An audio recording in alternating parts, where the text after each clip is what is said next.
J'ai su assez tard que je voulais être professionnelle dans ce sport, je dirais aux alentours de 17-18 ans.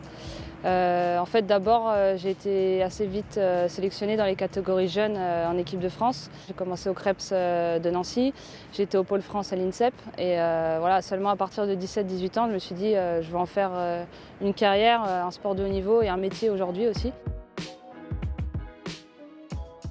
Je suis arrivée au Metz Tennis de Table, je dirais aux alentours de 2014. En fait, j'étais déjà avant, je jouais en National 2, donc c'est l'équivalent à 4e division. Et en fait, il y a eu un accord entre le club de Céris, dans la région parisienne, pour commencer justement mes premiers matchs en pro. Parce qu'à cette époque, je devais avoir 17-18 ans, je pense, c'est ça. Et après, je suis revenue du coup à Metz pour continuer ma progression en fait. Macha, Pauline, Simon Esté, Quentin, José pour les notes là, ok? Allez, on y va. 10 minutes d'échauffement et dans 10 minutes on commence. C'est parti. En 2023, c'était pour le coup une super année avec le club. Vice-championne de la Ligue des Champions, championne de France, donc il y a déjà eu plusieurs titres avec le club. Et cette année-là, j'ai été titulaire toute la saison, donc c'était pour moi vraiment bien de pouvoir profiter de ce titre à 100%. Pour les Jeux de Paris, c'est vrai que c'était l'objectif depuis Tokyo, puisque j'ai eu la chance d'y participer. Aujourd'hui, je traverse une période un peu compliquée. J'avais vraiment envie de tout arrêter, que ce soit l'équipe de France, le club, le haut niveau en fait.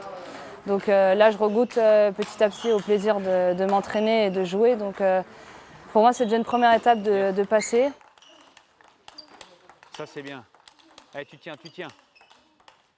Bien. Très bien, Pauline. Le plus important pour elle, c'est que c'est ici, dans sa tête. Si elle n'est pas bien là, elle ne s'en sort pas, que ce soit dans son ping ou dans sa vie à côté privée. Et je pense qu'aujourd'hui, elle est en train de trouver encore plus au fur et à mesure dans ce qu'elle a besoin. Et puis on le voit à la table, on voit dans ses résultats. Non, franchement, moi j'ai rien à dire là-dessus. Hein.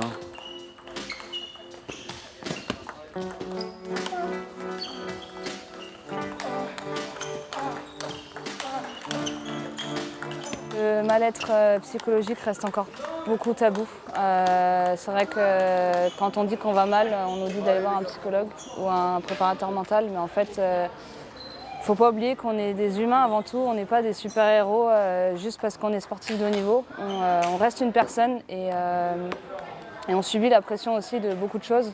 On subit notre pression de nous-mêmes aussi parce qu'on a forcément des objectifs qui sont très hauts, des ambitions très hautes.